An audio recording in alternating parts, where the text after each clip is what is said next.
I believe this type of training and the other training that Charlotte's done over the years at UCA has been very helpful. It's made us a better campus, and this part of it, I think, will make us all better supervisors. Certainly, those of you who have to work under me probably know that I need 2 times as much as the rest of you.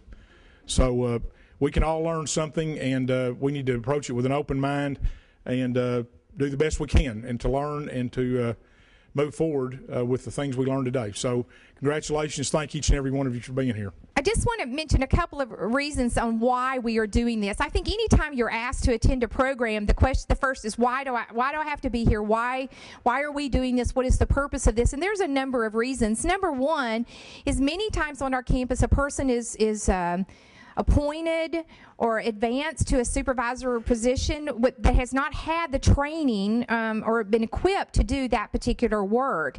And so this provides an opportunity for someone to be educated when it comes to here are the expectations of this particular position on campus, and here are some tools to use as a supervisor, whether that's supervising students, graduate students, colleagues, other faculty members, and other staff members as well. So certainly to equip individuals. Unfortunately, we have some harassment issues on campus, and some of those are based on supervisor issues. And those are certainly topics and issues that we're wanting to minimize and reduce the harassment issues between a supervisor and subordinate. So this is also to educate us on harassment issues, some concerns, so that we can be proactive in the way and the manner that we approach our employees. So reducing that as well. And certainly to give you in written form as well as verbal form, current policies and procedures that UCA expects of its supervisors to communicate to their subordinates and the individuals that are working with them on a daily basis. So throughout this series, you'll be receiving written policies. You'll also be hearing from Graham, from President Courtway, and from various speakers on policies and procedures that UCA expects its supervisors to follow throughout the year. So this handbook will provide you some resources as well as the verbal resources that you'll be receiving as well.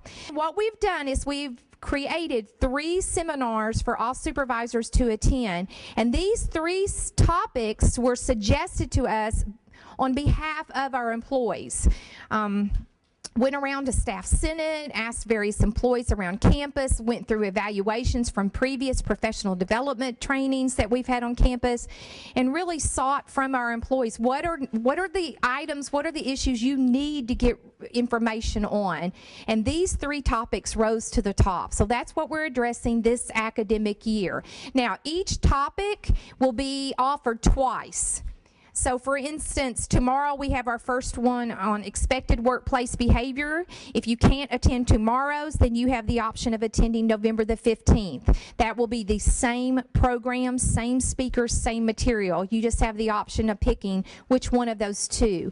And then the next thing for employee and accountability, same session, December the 12th and January the 17th. You just choose which one of those that you would like to attend. And then on the next page, you'll see February the 5th and the 15th. You have the option of attending one of those for performance evaluations and feedback, which is something that's an expectation of all supervisors, and quite frankly, we haven't had a training in that in years. So it's time to educate individuals on that. I've had several people come up to me and go, Charlotte, we're going to do this every year. Charlotte, are we going to do this all the time, Charlotte? And I'm like, I don't know. I am following your lead.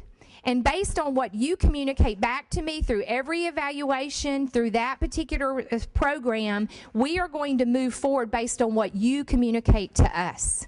And then we will let you know. So we are all ears, and we're ready to receive your feedback. As far as being a good supervisor, I was thinking about this, and I've presented a number of professional development luncheons throughout the years for our employees, and we've talked about creating a positive work environment. I was telling somebody the other day at one of our harassment seminars that one of the reasons we do those harassment seminars is because we don't want to be sued. I mean, let's be real. We don't need to get in trouble. But I told people my main motivation in presenting harassment information is that I want to enjoy coming to work, and I want to enjoy the people that I work with, and I want to work in a positive work environment. And I think if you went around to any one of our 1,600 employees on this campus, they would say the same thing. They want to have a positive work experience, and they want to enjoy the work environment that they're in. So I was thinking of what factors contribute to that. And basically, there are 10 different things, and this is not in your handbook. This is just something I wanted to discuss briefly. 10 different components that contribute to a positive work environment, and these are the first 5. And when we talk about building trust, having a place of communication so that we build trust and open communication with one another, sharing expectations with one another. What do we expect from the individuals that we work with on a daily basis? Whenever I have a new staff member or a new employee that comes to my office, whether that's a full-time employee or a student worker or a GA, one of the things that I do is I give them an index card, and I ask them to write down what they expect of me as their supervisor. And then I do the same thing on what I expect of them as an employee in my work setting. And then we sit down one-on-one or as a small group, and we go around and we share our expectations of one another. It's very beneficial. It helps to build trust. It certainly opens up communication. It's something that you can do at the beginning of each semester, or you could do it once a year. But it's just a way to build trust, but also people know what your expectations are. Most of the time, people hear our expectations when they've screwed up after the fact. For example, one of my expectations in the workplace is to be prompt. That's just important to me. So I will share that. Well, individuals that work with me know it's important that we start and end on time. It's important that we're prompt. So when someone isn't, they're going to hear from me. But they shouldn't be surprised when they hear that I'm disappointed or frustrated, because up front I've let them know that that's an expectation.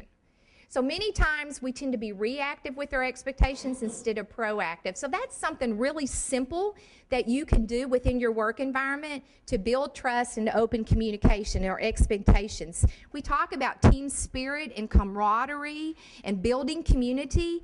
And one thing that I've learned about this office is our offices and departments are so different. What the college of our department over in biology, what the biology department and those employees do is very much different from the Office of Student Life. What they do over in the Hyper is very much different than what the Department of University Police do. Every office on this campus has its own culture. And I don't know if you've ever been new in a job, they give you all this written material, but it's not so much what's written, it's what you hear and what you learn that's unwritten. What makes up the culture of that particular department or office? So learning about that culture. And as supervisors, our job is to create a positive and a professional culture with what we've been assigned to do. So sharing those expectations is a way that we communicate, this is our culture. This is what the university expects of us as an office and as a department, and this is what I expect of you as your supervisor. And in the process, that builds team spirit, that builds camaraderie, that helps to build the community of the people that you work with. Certainly recognizing the individuals that you work with, finding out what motivates them, whether that's food, whether that's verbal recognition, whether that's written notes, whether that's a departmental email that recognizes someone to everyone else via email, but identifying and looking for opportunities that you can recognize and reward the individuals that come to work on a daily basis and literally make you look good. And that's what I tell my staff all the time. I said, you make me look good. So it's very important for me to verbalize my appreciation to them. Some other components of building a positive work environment, allowing your people to assume responsibility. Graham's going to talk about this, but one of the issues we have on this campus is micromanaging. Where an individual's given work responsibilities, but then someone is literally standing over them and breathing down their back the entire time. And that's a complaint that I hear from many of our employees is, I just want to have the ability to do my job. I know I have what it takes to do this. So allowing that individual to assume responsibility. Now that means as a supervisor, we're very clear with our expectations. We're very clear with the job description. We're very clear with the work flow and how it is to happen and who they are to report to. But then once we've communicated that, we step back and we allow our employees to shine. We allow them to do their job. Approachability. I will have individuals come by my office and share a concern, and I'm like, well, have you talked to your supervisor about this? And they're like, oh, I can't. What do you mean you can't? They'll scream. They'll demote me. They'll start to treat me different. I've tried. And I hear this. And it's very important that we as supervisors allow the individuals we work with to communicate all of what they want to share, the good, bad, and the ugly. Feedback is scary, but we grow from feedback. So being an approachable supervisor and letting our people know, I want to hear from you. I value hearing from you. And what I've learned over the years, too, if the people that report to you don't come to you, they're going somewhere else. They are. They're talking to somebody, and if they happen to be talking to somebody else within your department, that can literally do more damage in corroding the trust that you've worked so hard to build. So realize they're talking. If they're not talking to you, they're talking to someone else. And creating that culture where they know that they can come to you, and regardless of what they're sharing, you're going to listen. Doesn't mean you agree with what they say, but you're going to listen and to give them an opportunity to share their concerns or issues. The physical environment is huge in creating a positive work environment. I will never forget when HR moved from Torreson West to Wingo. And I went over to Wingo and walked around to see all my friends in HR, and every one of them said, "Charlotte, look, I have a window." And it was like they were grinning ear to ear, because all of a sudden, and it was amazing how a window impacted their work morale, their whole approach to job, you know. And so we can't control which buildings we work in. I mean, some of us have been in the same building, same office space, but we can control what we do with the office space. What I recommend you to do is get someone from outside of your department or your area to come to your department and work area and to walk around and make a physical environment assessment. Do they like the paint color? Are there plants? Are there pictures of UCA, different photographs that Mike Kemp's taken, or pictures of students? Or is there a bulletin board where information can be communicated? But look at your workspace, because your workspace contributes to the attitude of your employees. Don't minimize that, okay? It may be just painting the wall a different color. And looking around, I'm going to pick on Stephanie. Stephanie was walking around, but there's been lots of changes in Bernard recently, and Stephanie was walking around the other day going, "What are y'all going to do with those chairs?" Okay? Looking for different things of furniture. I know that when there's an announcement or an email is made available of some used furniture that's available, that's opened up to campus, boy, we're on it. We go over there and see what's available, because maybe it's something that we don't have the budget for, but we can pull in that's going to better serve our students and also just make our office a little bit nicer. So don't underestimate the power of your environment, the physical environment, and how that can contribute to the attitude of your employees. Positive feedback, I've talked about the importance of feedback, but here's the question. When do you provide opportunities for your employees to give feedback? You know, do you have staff meetings that literally you sit down and you go through your agenda, questions, we're out of here. And then you're up and gone? Or do you allow time at the end? Does anybody have questions? And before you stand up, you sit there and allow there to be a pause so that they feel like they can ask a question. They can share a concern. So looking for opportunities for feedback, and then just making work fun. And once again, different offices have different cultures, and they create that fun in different ways. So there's not one set formula for that. But just to try to measure, are your employees enjoying their job? Are they enjoying the people they work with? And is your environment conducive to that? So just some things to think about. If you look at the purple sheet that says overview, then you'll see a white sheet of paper that says Supervisor Skills Training, with these kind of modern looking people stepping forward. That's Graham's handout, and it's white. Flip through that. We'll come back to that shortly. And then the very next purple handout you'll see is Supervisor Tips for Successful Management. The first purple sheet. And that's some suggestions, and some of that repeats what I've been talking about. Flip one more sheet over, and you'll see checklists for personal value. I'm going to leave you today with 3 suggestions on building a positive work environment, and these are 3 things that I've done in my office, and I also am aware that other departments and offices on campus have used these as well. The first one, and that's what you're looking at, is the checklist for personal value. This is what I called values clarification. I love this. I use this with RSOs, registered student organizations on campus. I use this with my employees. Every time I have a brand new employee, in fact, I have a new employee that joined me last week, and we were in my office about an hour ago, and I handed this to her. And Monday, she is to have this completed by Monday. And what you do is you ask your employees to complete this. They identify their top 10 values. What do they value in the work environment? What's important to them when they come to work? Then from the top 10, they put an X by their top 5. And then from the top 5, they select what they value the most. And then what I do is at a staff meeting, I'll sit down with one person on my staff, and we'll go around and we'll share our top 3. We'll just say, these are 3 things that are very important to me when it comes to work. Well, let's say my administrative assistant, one of her top values is feedback. I want to hear back from you how things are going. Well, if I get so busy and after a month, I never have a conversation with her, what's going to happen to her motivation? What's going to happen to how she feels about her work environment? So I know it's very important to be intentional with her and make sure that I meet that value, that I provide feedback to her based on what's going on in our department. So what I do is whenever I have an employee, they fill this out, I keep these on a folder on my desk, and periodically I thumb through them to remind me what are the values of the people that I work with, what's important to them, and making sure that that's inclusive in the work culture that I'm creating.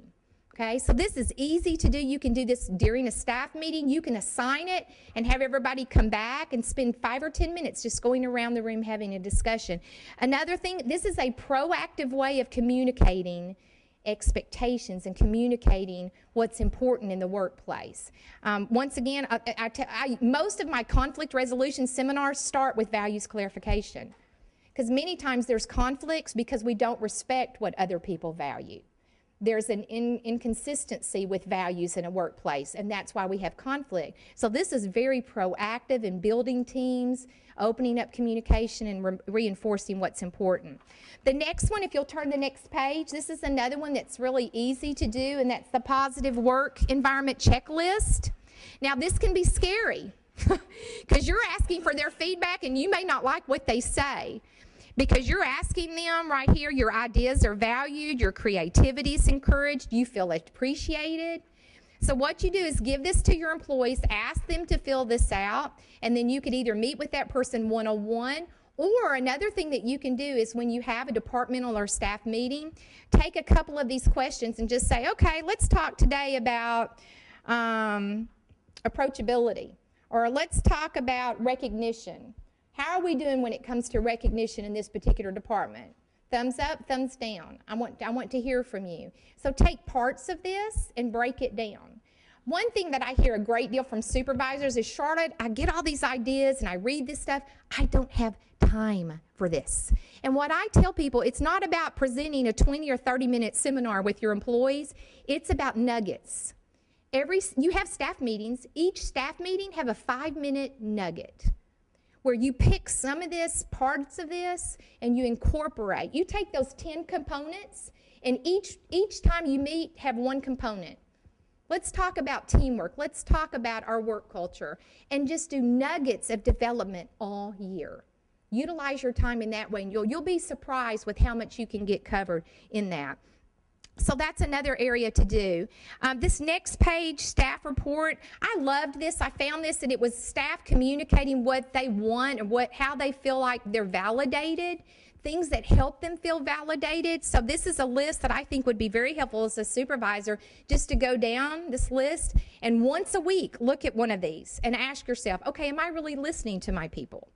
That's something I'm going to work on as a supervisor. This week I'm going to focus on being a better listener. And then the next week, picking a different one And going down this list is a challenge. And then lastly, I want to leave you with this last one. And this is one that several departments on our campus have done. And I've helped them. I've come along and helped facilitate. And I'll be glad to do that for your area. I love this. You talk about a team builder. You talk about building a culture within a department or area. And that is departments, offices creating their mission statements. This is our vision. This is our mission. This is what we're doing on a daily basis to reach the vision. And these are our core values. This is how we're doing our job. And fortunately, I've been very blessed to have done this with the Office of Financial Aid, Division of Enrollment Management. Student Government Association did this just last week at their retreat, and the students were incredible. And it was just a great unifier to come together and say, okay, as an organization, as an office, why are we here? What are we going to do? Where do we want to go? What do we want to hear people say about our work on this campus? So I've given you some suggestions on how you start that process. Once again, people see this and they're overwhelmed. Well, Charlotte, we don't have a half a day, or we don't have time to go do a retreat. Well, you know what you do? If you look at that mission statement exercise, take the first question at your next departmental or organizational meeting and answer the first question. And then the next time you have your group together, go to the next question and break it down and write your mission statement over the course of a year. But make sure you include your people, because people help what they help to create. People support what they help to create. So include them, and then and then once you have that mission statement and your core values, you can post that, and it's a daily reminder of here's why we're here and here's what we do. The very next page, I've given you some examples of UCA mission statement. Certainly UCA has their own mission statement. The College of Business has an excellent one. I've given you an example of that. My office uses this one, and you'll see it every time I do a seminar. My mission and vision is on the table as you walk in the door, because I want other people to know why I'm here, and I also want to remind myself what's important in order for me to do my job. So those are just 3 things that would be great beginning places in order to start to build a positive work environment, okay? Does anybody have any questions about that? If you'll look at that very next page, this is an article from Inside Jobs, and it's 10 ways to create a positive work environment. That is consistent with the 10 points that I brought up earlier. What I love about this is it explains each component, and then it asks you at the bottom to do an exercise as a supervisor and be creative on how you could build that component into your environment. So several of those pages 1 through 6, kind of walk you through that. And once again, that's a great tool to use if you want to begin the process of working on a positive work environment for your office. Okay, at this point, I'm going to turn it over to Dr. Graham Gillis. Okay, first of all, I want to thank all y'all for being here. I know everybody has a busy schedule, and I know some people look at this and go, well, why do I need supervisor training? And to be honest with you, a lot of the things that we're going to talk about, all of you have heard, but you don't hear it often enough, and it's going to help you hopefully as you go through your time as a supervisor. Then the things that are going to be discussed hopefully will help you. It's not an easy job being a supervisor. It's an art, and it's a skill. And unfortunately, in higher education, not just here, but elsewhere, we don't provide a lot of adequate training and education. It's not all training. A lot of it is education.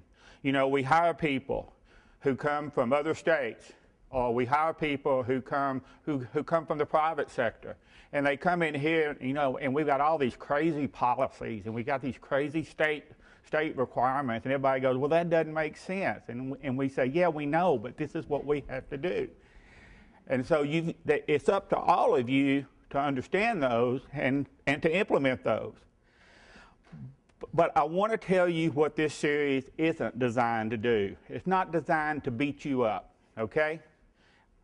We're not coming in here to say, oh, you're good and you're bad and all of that. We're here to help you. And if you haven't noticed, there's about 14 police officers in this room today, so if it gets too bad, I'm sure they'll let you know. As it's been said, after this session today, we're going to talk about some very specific things, workplace behavior and performance evaluation and employee accountability. But today, I just want to talk to you about some things that could possibly help you be a better supervisor in all of those areas. We're going to talk about the traits of a good supervisor, and we're going to talk about the traits of an individual who isn't a good supervisor. And hopefully, these things will help with the theme that was expressed earlier by Charlotte, is that we want to create a positive working environment. There are a lot of things we don't have control over. We don't, like with the classified employees, we don't have a lot of control over the salaries. We don't have a lot of control over the performance evaluation system that we use. And I can name a lot of things we don't have control over. But one thing we do have control over is our environment. And that's what we want to try to focus on. So if you'll look at your handout, and you can follow along with me, I'm going to go through these fairly quickly because I know we have another speaker that you're all looking forward to hearing. On the very first one, understand that the true objective of a supervisor or manager is to create stars, not to be one. If you create stars, then automatically the supervisor will be one. It's just that simple. But what the supervisor doesn't need to do is to say, no, that's not your job, when it is in their area and they're offering something they think is a positive suggestion, and then the feedback is, well, no, that's not you. But then but after that, the supervisor goes and incorporates it into the solution, and the supervisor gets the credit. You don't think the employee is going to figure that out? So you want to elevate your supervisor, elevate your employees, encourage them. You want to champion the university's mission, and that was talked about briefly by Charlotte. You know, it's our mission statement is in your handout. Whatever you do, and if you have a departmental mission statement, and I encourage you to have one, have it aligned with the university's mission statement. Because if you do that, they need to work hand in hand, and it will help you as you communicate to your employees. The next thing is influence, not power, is the most important ingredient. Intimidation doesn't work. It may make supervisors feel good.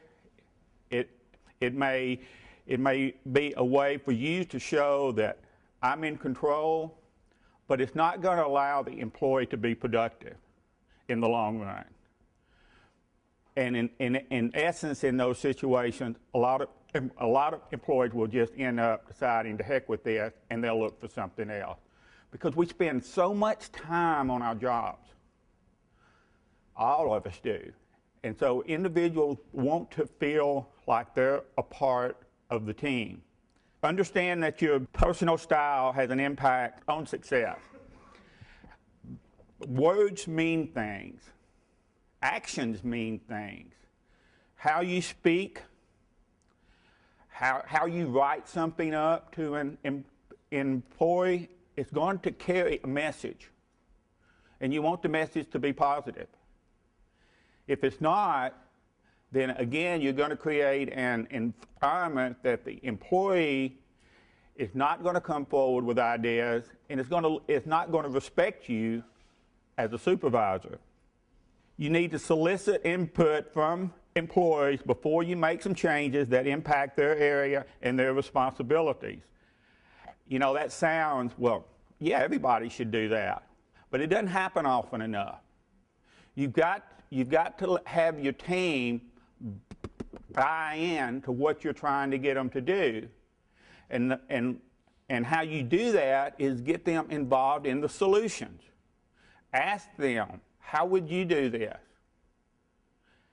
It doesn't mean you have to take all of their solutions every time, but if you do ask, and every now and then they are added and trying to solve the problem, then they're going to feel a part of the team, and the environment is going to be good. You need to teach your employees that policies are guides, not steadfast rules of behavior. You can't write a 100% policy to cover every situation. You just can't do it. That's not to say that you don't have policies and you don't have guidelines. Every department should have those. But understanding our environment is very dynamic. And so we can't write a policy that's going to cover 100%. Besides, we're talking about, we're all humans, and we all have different personalities, we have different styles, and so you can't write something that rigid and it be successful. If it is, I would say you don't have a very positive environment. And success is not measured by method or by talent, but by desire and effort. You want people who come to work who give their very best every day. You don't want people coming to work saying, it doesn't really matter what I do. It's not going to change anything. I'm not going to get rewarded. I'm not going to get complimented. I'm not going to get positive feedback. But if you do all those things, if you provide positive feedback, if you do, let's say someone presents an idea that they're really excited about, but it really doesn't answer the problem or help with the solution of the issue. And you can tell them that, but say, hey, I'm really honored that you took time to think about that. It's not going to work here, but I want you to, as we move down the road, I don't want you to be afraid to come to me with ideas. It didn't work here, it didn't happen here, but it may happen the next time. Information is a weapon of choice. You're always going to have a hierarchy in your office. There are always going to be reporting standards and you have to have that, but you need to share information. How much do you share with your employees about what's going on in your office, even outside of their area? Let your staff know where your office is trying to go, how it's going to get there, and don't put them in silos at the 100% area or at the high level. Let your people know where you're trying to go, and you'll gain respect from them and have them participate. The subject of performance appraisals are important, but must be used effectively. As I said earlier, for the classified employees on this campus, we have to use the performance evaluation, the evaluation tool offered by the state of Arkansas. I'll be the first to tell you I don't like it. I wish we could change it. I don't think it's very good. I think we could do a little bit better, but that's state law, and I can't change state law. So we have to use it the best way we can. And I think it's not the next session, but after that we're going to have some specific information on performance evaluation. So hopefully that will help you. But the other key is you don't wait till the annual evaluation to sit down and to talk with your employees. That should be an ongoing process. If you wait till your annual evaluation and you bring something up that happened 8 months ago, then that person's going to think, well, I thought it was okay. Well, I thought I was doing my job. So don't wait till that time to interact with your employees. And the last one is avoid micromanagement. I have a quote in here from Theodore Roosevelt that says the best executive is the one who has the sense to pick good people to do what he wants done and the self-restraint enough to keep from meddling with them when they're allowed to do it. And there's a lot to that.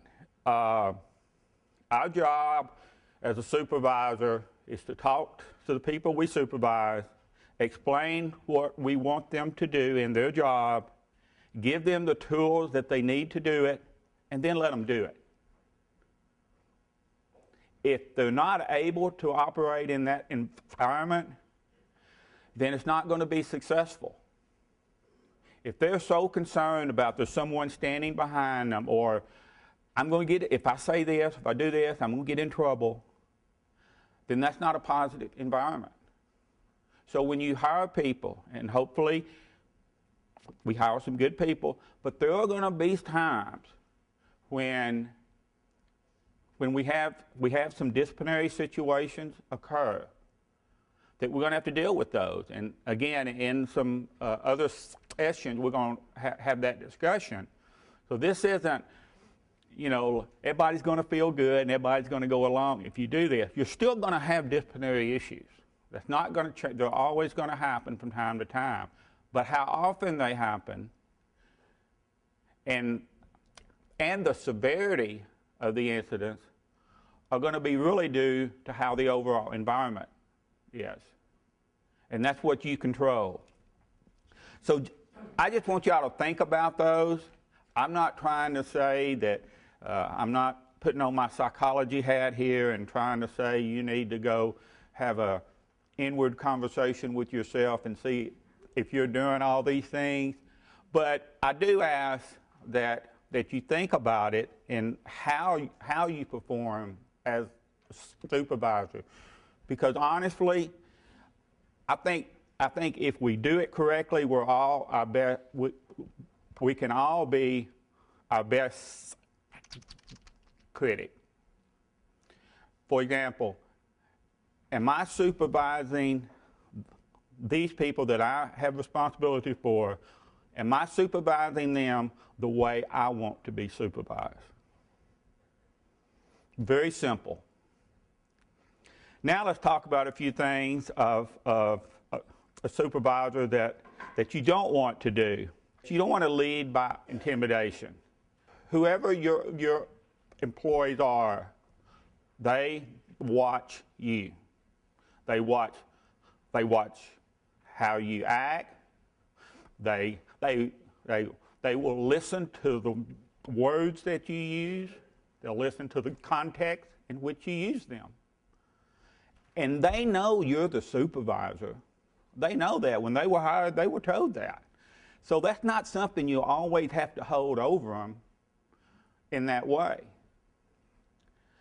Another thing that a poor supervisor would do is pursue their individual status over results. What this does to the people that you're supervising, it says this isn't about the team. This isn't about the goals.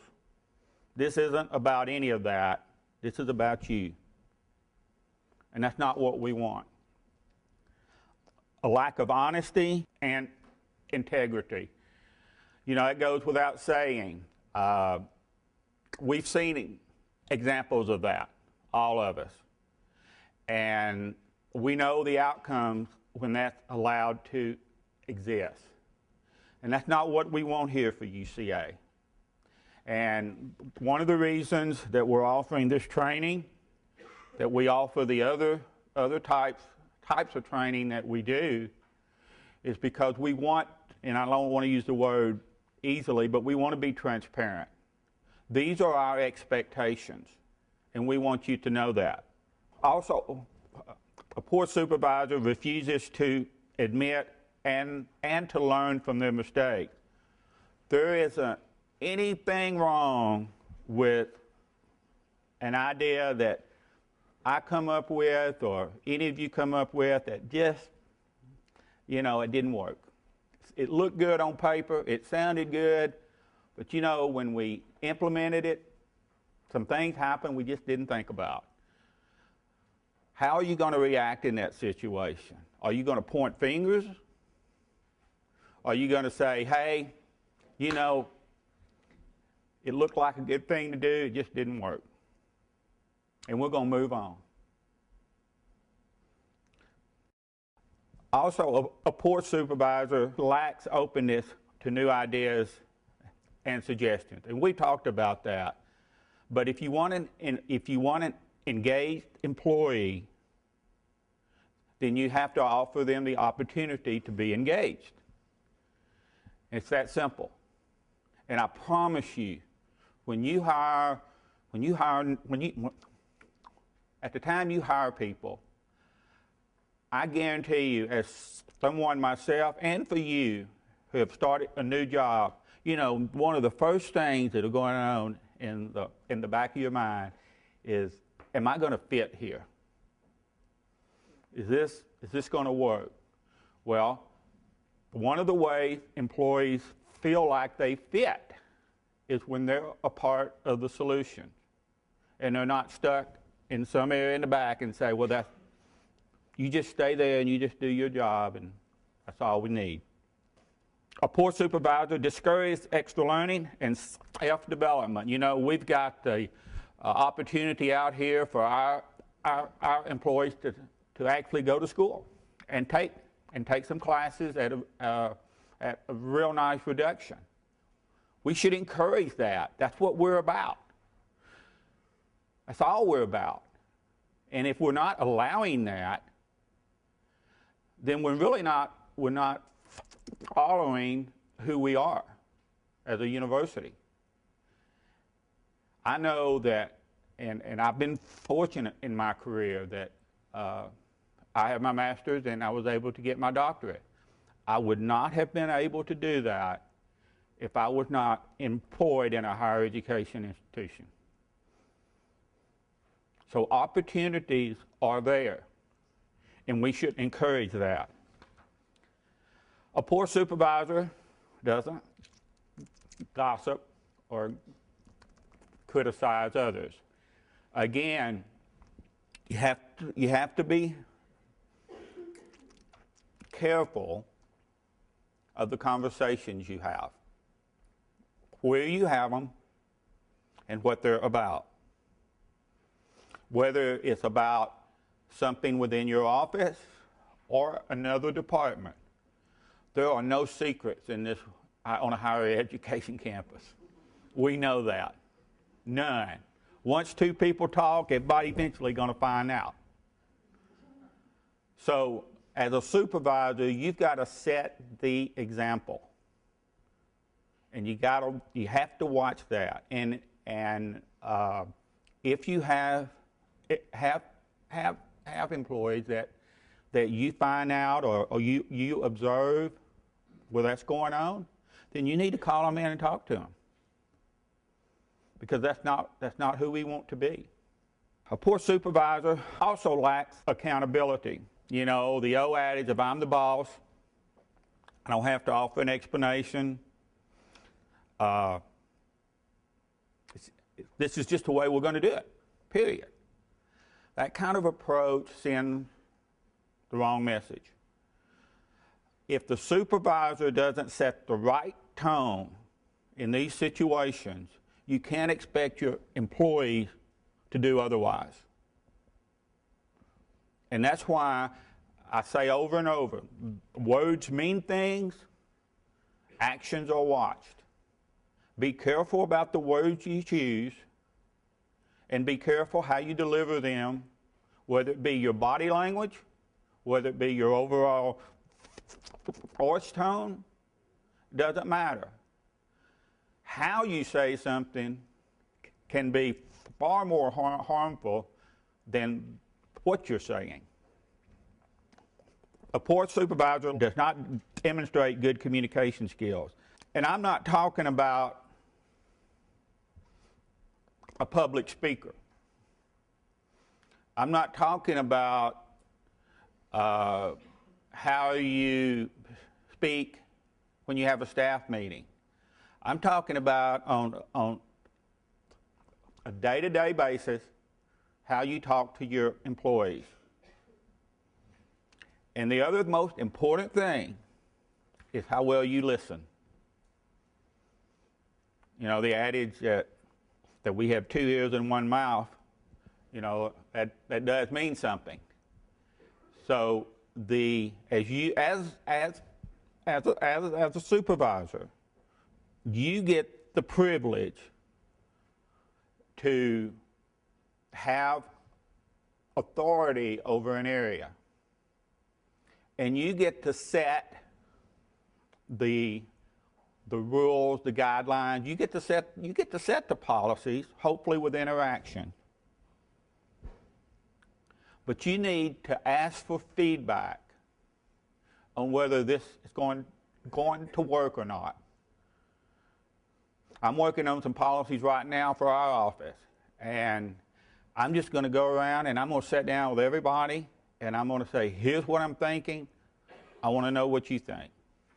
And I'm going to write it up, or I'm going to start writing it up, and then I'm going to give it to them, and I'm going to say, I want you to edit it, and I want you to, I want you to correct it.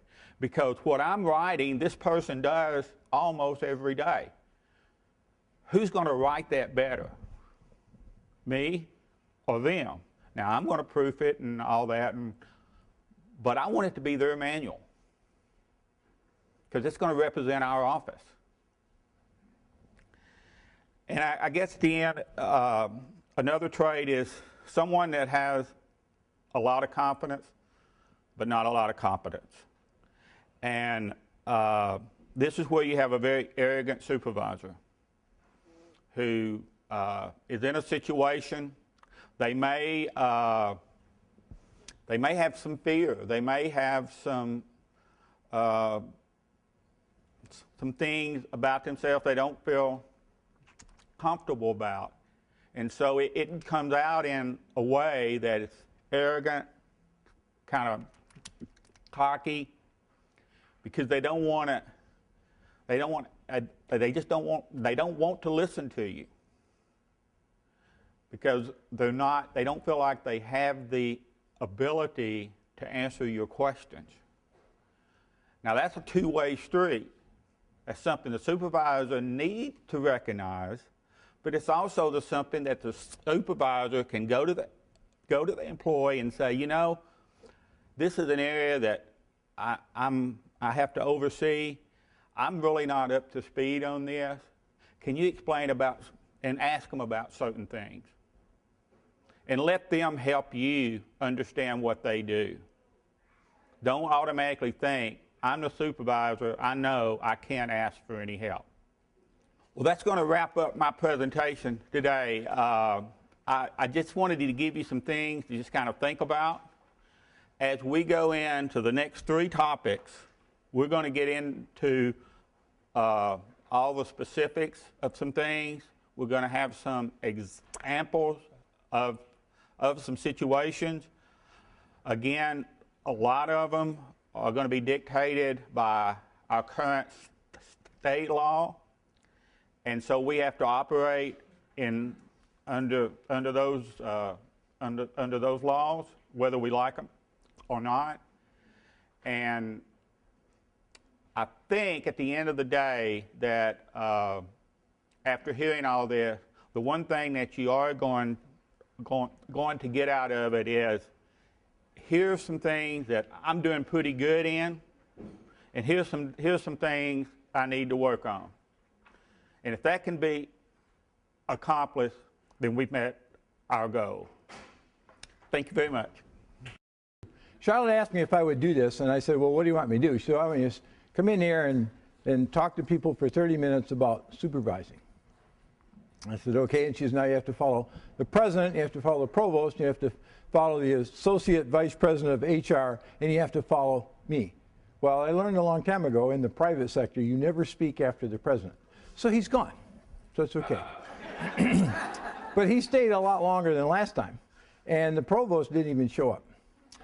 So, okay, and yeah, I've been here, I came here in 2000 as a very old student. I was a student here 2000, finished up and started and finished an MBA by 2001 in August. And so I knew all the people. I had two children in class at UC at the same time. both graduated, both have advanced degrees and doing well, and UCA prepared them very well. Right? Some people in the room that helped prepare my children. And someone was fired. You know those performance reviews that students have to fill out and they really don't want to do it? Now we coerce them to do it. We can do it online, coercion. But before it was these little forms, and the kid says, why fill it out? Nobody reads them. Well, it's true. If you have tenure, you don't care. You don't have to give them to them. Well, that was the old days. So this guy got fired. True story. He'd only been here like one semester, and the reviews get filled out in December, right? Just before we get out. Well, they don't read them until February. So he was already in his second semester of not doing well, and he lost his job. So Joe Cangelosi came to me and he says, would you like to teach here? I said, wow. I can't imagine getting a job at UCA. My preparation was to, after 30 years in business, I wanted to go teach at a community college, either in like Key West, Kalispell, Montana, someplace like that. And he said, well, yeah, we need somebody just for 2 semesters because you're not academically qualified. You're looking at a guy who's not academically qualified. I want you to know that. I also lived in a trailer when I was a little boy. So you're looking at trailer trash, okay? Trailer trash, not academically qualified, but I'm up here today, okay? All right, so. And I got to tell you, I've spoken a lot of places, but I've never had 12 armed men to make sure you don't leave. I like that. Yeah. So I said, sure, what is it? He said, MIS. Well, I'll tell you, in the real world, I hated those people. I did. I mean, I knew their first names, I knew their families, I coached their kids and all, but I hated them because they never gave you what you're supposed to get, never on time, and it was always over budget, and accounting got everything. And operations was what I did. We never got, it was like, wait till the next release, wait till the next release. So I thought, oh man, why that? Why not like management? And so I said, well, Joe, how about if you let me think about it? How long do I have? He said, tomorrow morning. True. I said, well, okay. So I went back to the room where I was doing my graduate assistant. I got $6.40 an hour, by the way, for a grad assistant. Pretty good, huh? So I was in a closet in the dean's office at the old College of Business in Burdick. That's why I have these problems, is I inhaled that stuff, whatever it is, for 9 years. And so did Victor, and who else in here? Yeah, that's why we're not quite right. And my friend Nolan, he's still over there suffering, okay? Yeah, you ever notice why it was exam days when these kids were ill? All right, back to the story. So I said, sure. So I went back and I looked in the screen, who taught that course? Because I didn't know who this person was going to get fired. And I thought, well, no wonder, right? And then another person that taught that course was somebody who taught me in the MBA program. I said, I can do as well as that person. So I said, sure. So I taught 4 sections, 1 prep for 1 semester. And they invited me back the second semester. And I'm in my 11th year of 1-year appointments because I can't get tenure. Well, now I'm old enough to reach, Obamacare. So I'm okay. I'm just sliding in, right? Okay. This is our communication issue, right?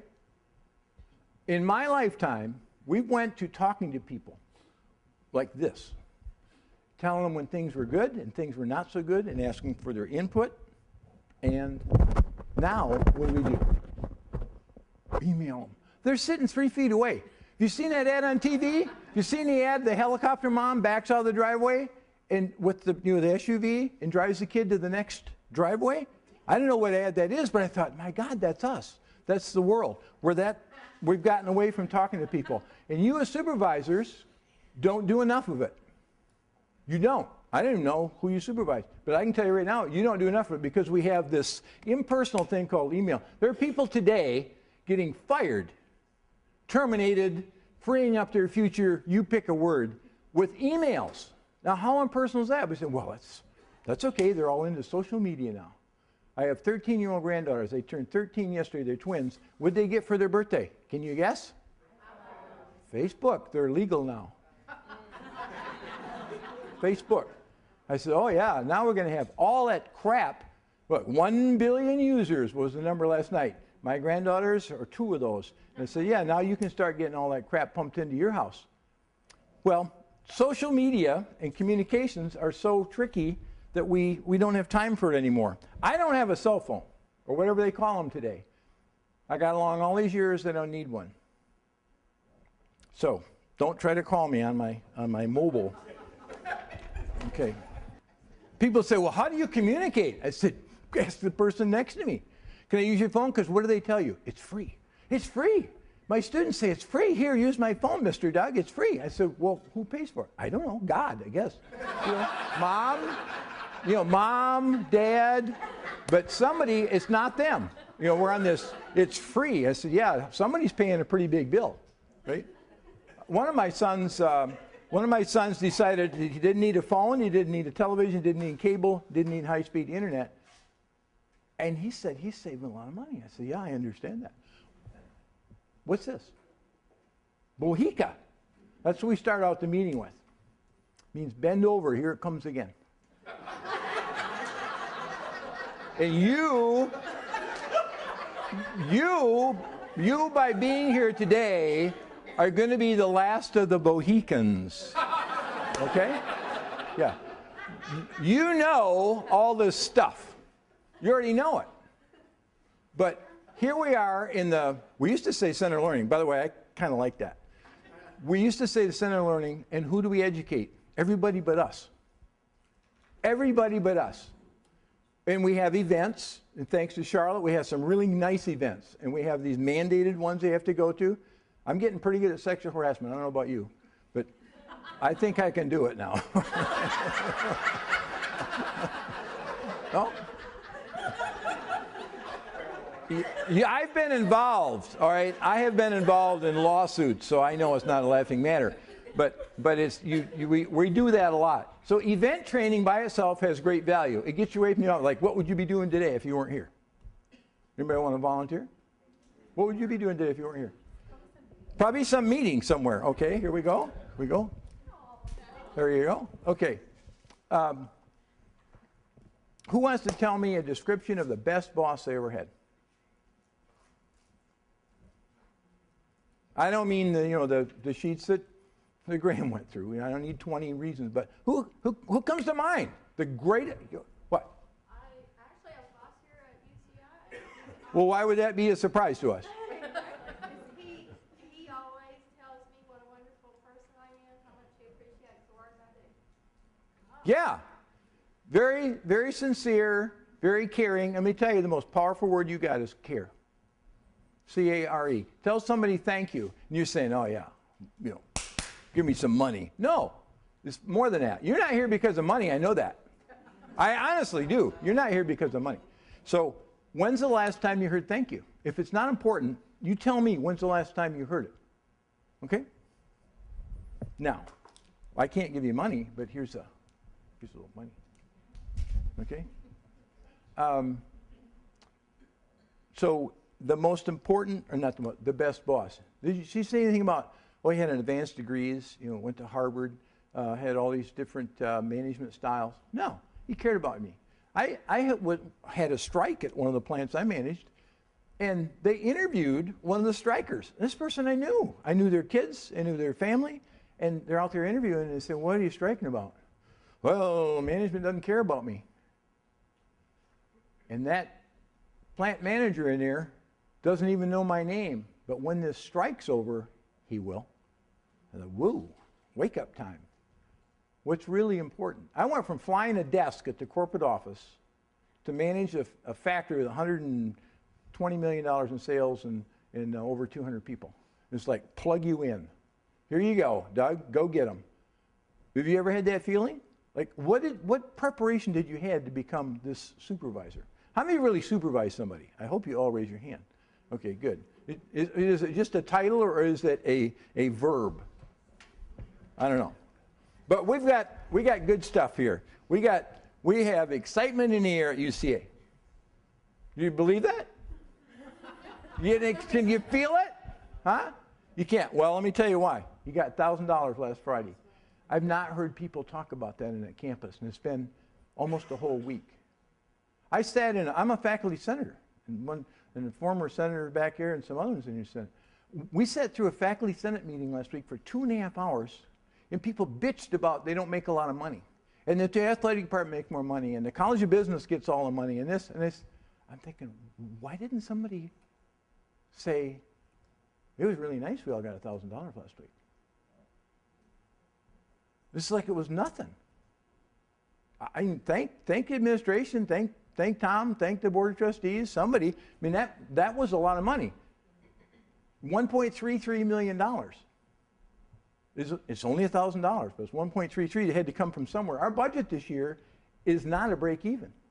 Our budget this year is a loss.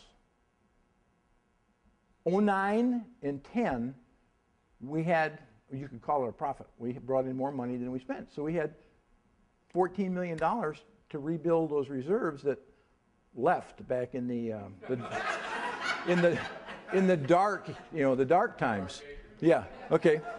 And another thing besides that, our journey is coming to Verizon. Okay? And what else we got? The other thing we got is Marvin's Ginger Snaps. Right? You get those memos? How about cake decorating phase 2 begins Tuesday? Just see if you read your email. Most important one is Miss Frady is starting her fall line of knitted hats. Okay? So those are some of the perks you get free. Based on feedback from supervisors, which is you folks. Now this is what Charlotte told us. Oh, by the way, Charlotte, this thing back there, that machine is a stroke of genius. You used it last week too. And I thought, why don't we have those in all the classrooms? I don't take attendance. My students don't want to come, doesn't bother me. I can do this without them. If they figure out some way, they pay $757 for that course. If they can figure out a way to pass it, it works out better if they come. And I like them to come. And I had very high attendance, by the way. But if we had one of those in the rooms, these people who take attendance, they could just swipe it. I'm serious. I think that's a great idea, right? Now, what Charlotte has done is she's stolen the idea of everybody last week and this week. So she can go shopping. She can get credit cards with, 225 people now. She has all of our information that's on that little card. Okay, so she said that, what's going on here? Zoom, oh, there we go. Based on feedback, those are the 3 areas we're going to talk about. And Graham's already covered those. So that's what you'll be going to next. You do these things. I mean, you're already doing those. So why are we here? Charlotte mentioned that. Well, I think it's because of continuous improvement. You are all doing a great job. Could we do better? Yeah. Is anybody perfect out there? I heard the President of the United States say last night he's not perfect. All right? As much as people thought he was going to be, he said he's not. Seriously, it's a tough job, right? You know any tougher job on earth? So who out there is perfect? Come on. Who thinks they are? Okay. Many years ago, I'm in Nashville, North Carolina, speaking to a group, manufacturers executive group. Guy stood up. Shocked me. Wait a minute. Why do you think you're the perfect man? He said, oh, I'm not. I'm standing for my wife's first husband.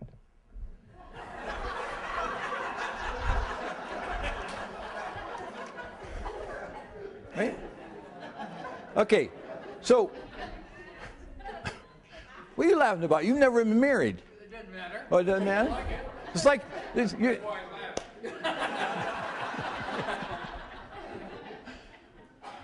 I laugh. What's missing? Education or us? I like that. I spelled it. I wanted to spell it differently, but I thought, no, I won't do that. What's missing? Here, in the center of learning, or whatever you want to call it, with supervisor leadership, why don't we have a certification process for UC employees? Charlotte is pushing for that. Rather than an event, we're glad you're here. This is an event. You're going to have 3 more events, and then it's like back to normal. You're going to have a wall full of these nice little books. But when something really happens that you need help on, when the employee comes in your office and says, I am right up to here, I've got family problems, and I'm leaving. So hold on. I think we covered that back in October. Let me get my book. No, it don't work like that. You know that. So we're giving you tools in a toolbox, but we have to keep doing it. It's ongoing, continuous improvement. Just keep coming back. So events versus these comprehensive ongoing education for potential. Why don't we have a curriculum for supervisory for supervision. Certified Supervisor UCA. It means something. And all the people who want to be supervisors could nominate themselves and come into the program, as well as existing ones. Stupid idea? We have all the resources here, don't we? It's fixed expenses, most of them. Charlotte is going to slit my throat when we walk out the door because she's saying, hey, I got to do all this stuff. Okay. So I thought of that after last week. I thought, why don't we have a comprehensive curriculum, for lack of a better word? Why don't we have a check sheet for this as well as for management, marketing, and accounting, and art, and all that? You know, we're doing Gen Ed. We're revising Gen Ed. Maybe we can take some of the stuff we throw away and we could use it. You know? Okay. Change. Who in here likes change? Wait a minute. I got a hand back, right? I got hands? I bought these mints, and by God, we're going to use them. What? Are you? Yeah. Well, you look so good. Where? Do you know what these are? You ready? No, I bought these. Reinforced mints.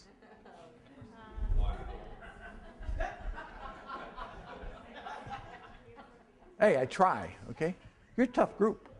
All right. The rest of you are liars, especially you men. You love change. You know how I know? Because tonight, when you go home, you're going to get something to eat. You're going to take care of the dog or the cat, take out the trash, whatever. You're going to sit down in front of a rectangular screen, and you're going to pick up the Terminator, and what are you going to do? Constantly. I hate this new thing that Conway Corp brought in because now I have to punch in more numbers instead of just one. Because I went through this analog, digital, all that stuff, okay? And now I have to punch, like ESPN, I have to go 85.2 if I want HD. So we change them, right? Right? Do you know why we do that?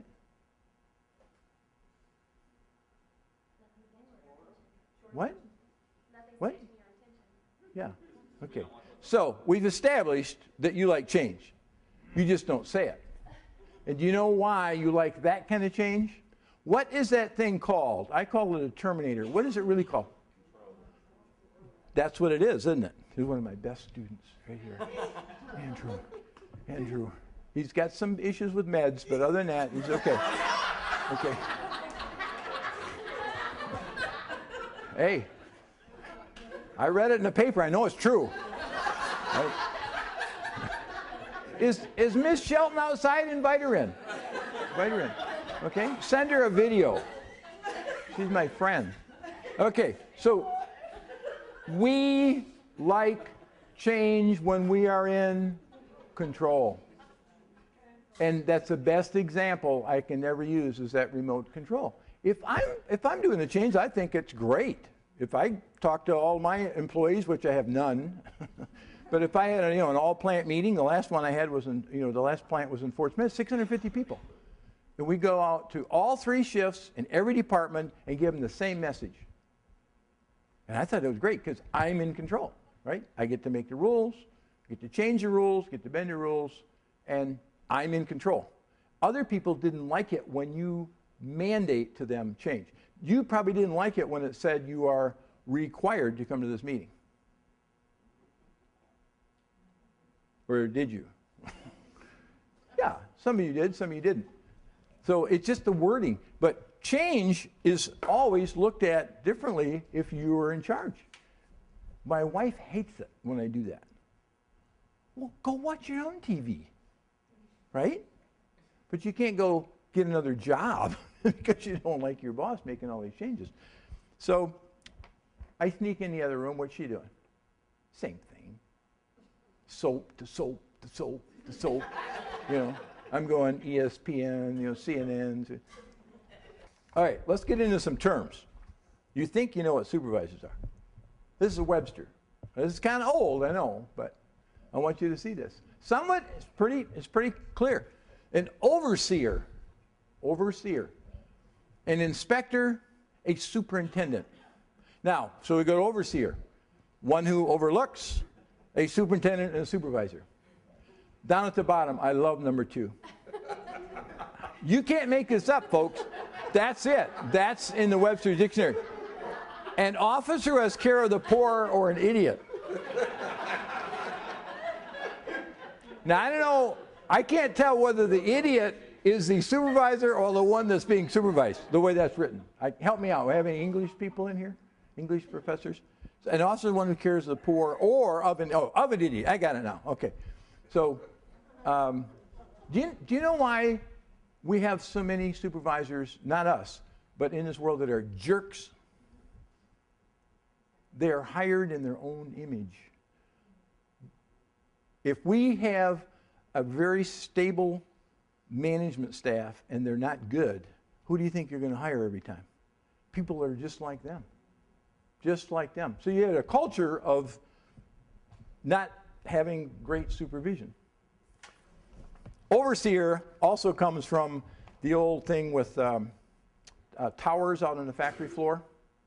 Supervision, the one who had the best vision, literally supervision.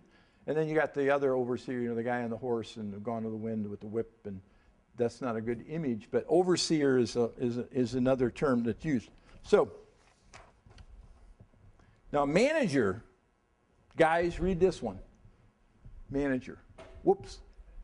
One who has supervision to watch over workers from a high vantage point, and then manager is a person who conducts business with, in economy and frugality, a good husband. Yeah. All right, so I wrote me a note. If you're a first-line supervisor, now some of you aren't. Some of you are in middle management, some of you are in upper management, some of you are vice presidents. If you are a first-line supervisor, you have the hardest job in all of management. Honestly as I can say it. Because you got to be everything to everybody and this worker, and you got to be everything to the people above you. You're caught in the middle. And you're kind of protecting your workers from things you don't really believe in, but you have to toe the line. Like the policy thing. You know, the policies and procedures. Like, why can't we just say they're stupid, we're not going to do them anymore? I'm looking for an answer. I don't know, we don't have, I guess, the courage to do that. When something's wrong, somebody ought to stand up and say it's wrong. So how are supervisors selected? Let's get really basic, okay? How are supervisors selected? How were you selected? How were you selected? How? You must have got to the bottom. Okay? We also have FOTs. We have FOAs, Alan, okay? Okay? Well, so how were you selected? Would you share that with us if I give you a mint? Reinforced mint?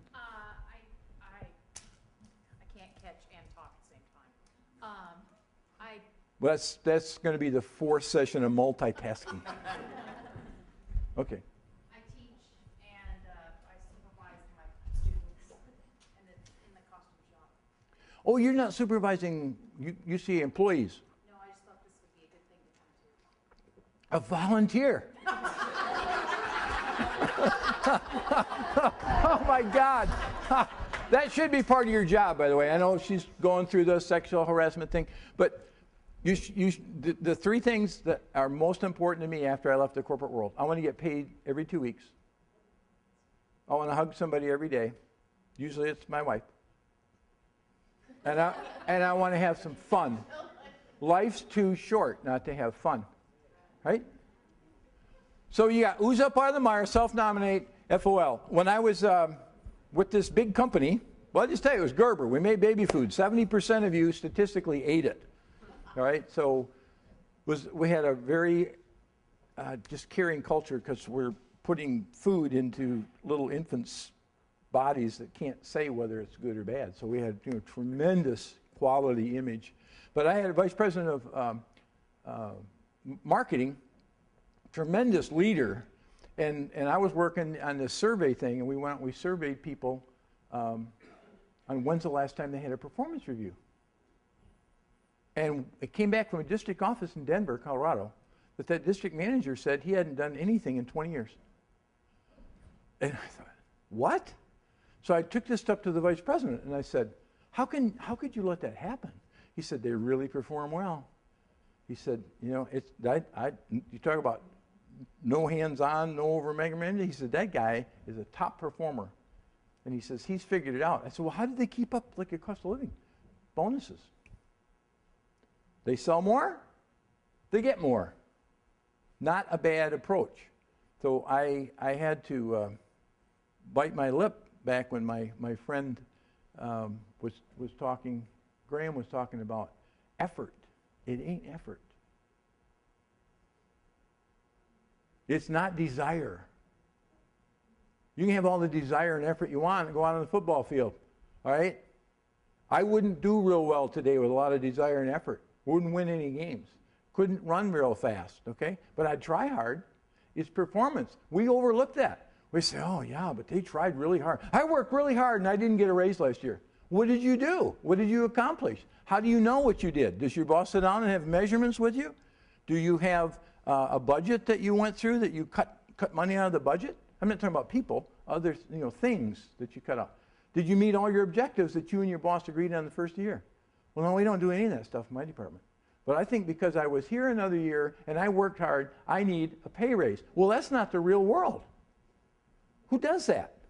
Okay, professional players, athletes. But they get there because of some kind of performance. But it's results. I started working at 7 years old, selling seeds, garden seeds, right after we left the trailer, right? We moved into a 200 square foot house. The trailer was sold for $700. My dad bought cinder blocks with that money and hired a man to lay up the blocks. And we moved in with rafters, and you can do it. But the results of my seed selling didn't have anything to do with my effort. I was charged up. I was going door to door. Would you like to buy my seeds? Would you like to buy my seeds? They sold for a nickel. I got a penny. And if I sold 100 of them, I could order something out of this catalog. And there was a knife I wanted. I was 7. I wanted this big dagger. You couldn't do that today, could you? You have it. So I did it. I sold 100 of them, and I sent the money in, and they sent me the dagger. My brother broke it the first day. All right? I worked hard for that, and never forget that. But it wasn't because I didn't think somebody should give me a knife because I worked hard. I understood the value of it. And I think we overlooked that. We overlooked that. Why are we here? Why are we here? So we'll just show up. It's hi-ho, and we'll get in a big circle and sing Kumbaya. No, it's probably because I owe, right? Are there supervisors at UCA that supervise nobody? In other words, is there someone with the title of a supervisor that supervises no one? Graham, can you tell me? Uh-oh. Is there somebody that supervises no one but has a title of supervisor? Okay, right, so it could be a title. All right, here's the big 3 in supervision. If you have someone that reports to you, these are the questions they should ask you, and you should ask your boss. It's real basic. It's not 10 steps, it's not 30 steps, it's not a 12-step program. Those things right there, those 3. Do you care about me? Little 4-letter word. Do you care about me? Can I trust you? You can work years to build trust with your workers, right? And you can lose it how fast? Do something really stupid. The last one, we get this mission that we've all agreed to, but am I committed? Is the boss committed to the mission that they ask you to commit to? 3 simple questions. Do you care about me? Can I trust you? Are you committed to the mission? You get a no to any one of those, you should be looking to work somewhere else. You got to get paid. You have to pay your bills. But you need to be looking for something else if you can't answer those questions with a yes. Do you care about me? Can I trust you? And are you committed to the mission? And it's both ways. It's people asking you, you asking your boss. Give you a story about Tom. Tom was very committed to this. He stayed longer today than before. But you know the difference between commitment and just being involved? There's 3 people in here that do, former students of mine. How many of you had bacon and eggs for breakfast? Anybody ever have bacon and eggs for breakfast? Not today, but ever in your life, okay? Bacon, egg breakfast. The pig is committed. The chicken is involved.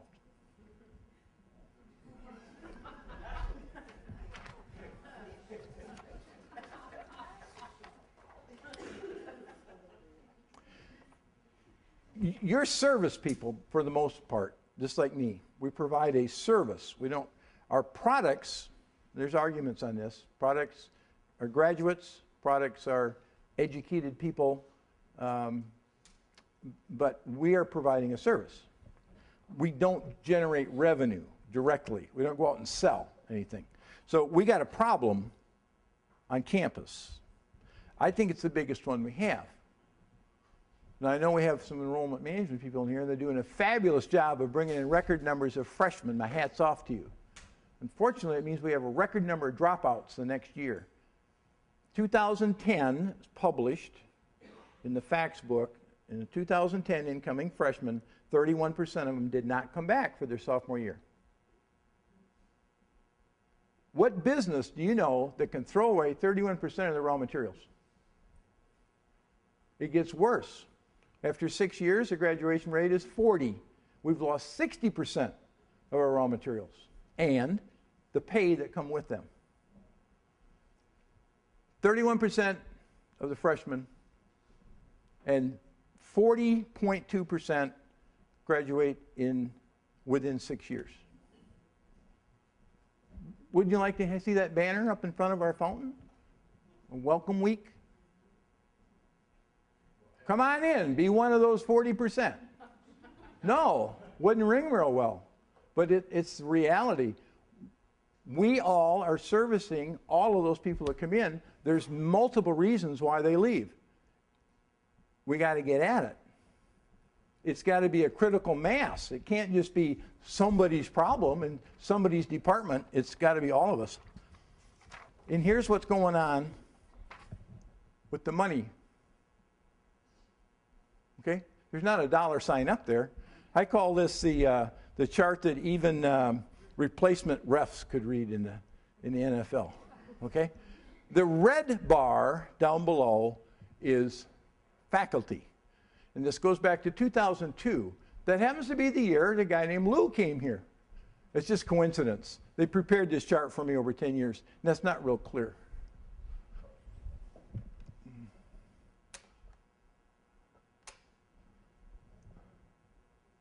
Okay.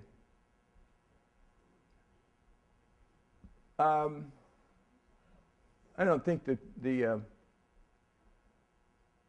numbers really mean anything. You can get it pretty soon. But the red line is full-time faculty, and the green bar is full-time staff. Now we don't have any temporary people on here, no part-time people.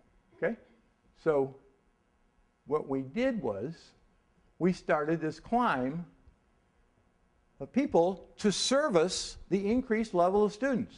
Now, 2004, I don't know what happened. I guess they didn't have data for it. I get this from the official, institutional, whatever, the people that are the official keepers of all the official numbers that get published. So in the head count is this one. FTEs is this one. You notice they're closer together here? I kind of wondered about that. I don't know.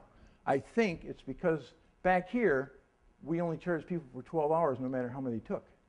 So the FTEs were higher as a ratio of headcount. And then under that administration, we saw a great opportunity to increase revenues. Everybody else was charging by the hour. UCA was charging 12 hours. If you took 13, 14, 15, 16, 17, 18, you only paid for 12. Remember those days? Yeah, it was a hell of a deal. Lou says, that's too good a deal. Let's go to 13. Next year, the next year, 14, 15. Now it's everything, which most schools do. So that delayed graduation in my book. It also may have hurt retention. Maybe not. What do I know? So green and red together added up there, followed from 2002 on up to 2008. We had to have level of service, right? We had to have more workers here servicing students. Makes sense. It's a level of service. Then what happened? We start losing students, and we keep adding staff and faculty, both full-time and part-time. Part-time's not on here. We got a College of Business, I can only speak for it, like 22 part-time people in College of Business, faculty members. So then we move over here, and we see that 2011, we brought in even more people. Okay? Now, if anybody's in here that was hired in 2011, we're talking about you. But otherwise, it's just this generic you. In 2008, we started losing revenue, and we continued paying expenses.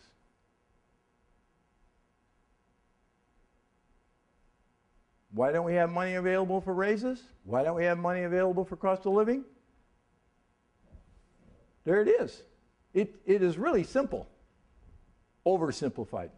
But if you're getting less revenue and you're paying more people, you've got to do something else. So all of us are part of this. All of us are involved in this thing. So what are we doing to make sure that we are providing every piece of service we can to get that number reversed? We know what the enrollment management people are doing. But what are the rest of us doing? All of us, when those kids walk across the stage, I think that's one of the greatest moments in America, right? I was an old man getting my master's, and there's no way in hell I was going to miss that graduation. My parents weren't alive to see it. I wish they were. They saw me walk across, back in the olden days to get a undergrad. But that was a big deal to me, and it's a big deal to those kids. And you, every single one of you, there's a little bit of you, little piece of you that's in that kid. They don't think about it.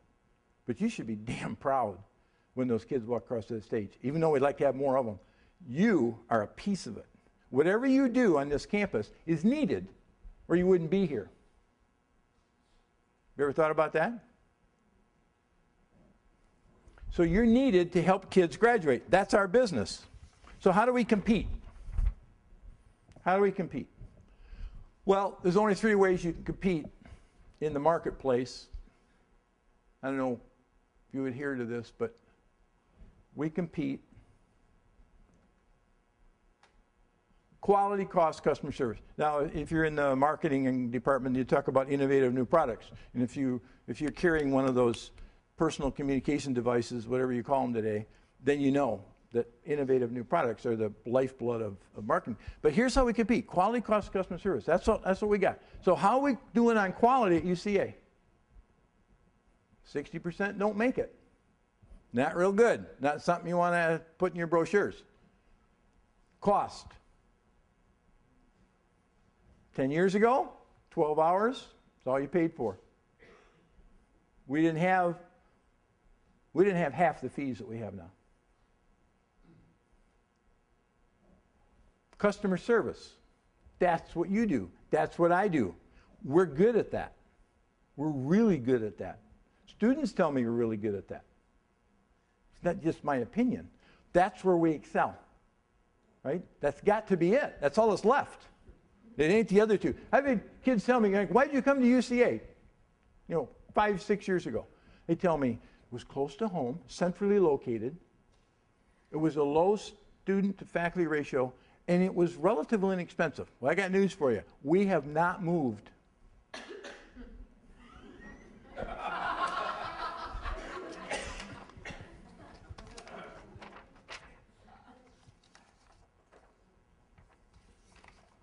How do we improve every process? Every process, only way, through you folks.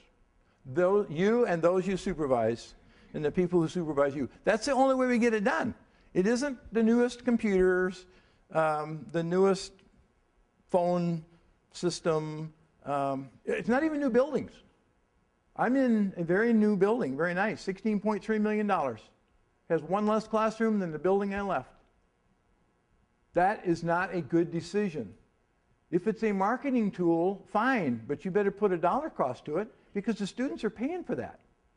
We taught kids, turn them out of Burdick. aside from the joking about Burdick. We did. And we had one more classroom in Burdick. I used to say it was the same, and I got corrected. We hired a guy to come in here and tell us what our utilization of building for. We could have got a freshman to do that. But you come in and you come up with about 52% is what we're utilizing in our buildings right now. And on the drawing board is more buildings. Okay? So it isn't buildings. Yes, it's nice to have them. I love them. I have an office. I didn't have an office in Burdick. I shared it with 7 people, but I did the same work. I was more accessible to students, as a matter of fact. But it's not the buildings. God forbid, all the buildings tear down. If all the students, not all of them, but we'll say the one I'm in, if the kids come back to school, we got school. We have school. It's not the buildings. But students don't come back. We got nice buildings and they're empty, and we got to pay for them all. Okay, I'm past my time. Well, I'm going to give you your challenges for the day.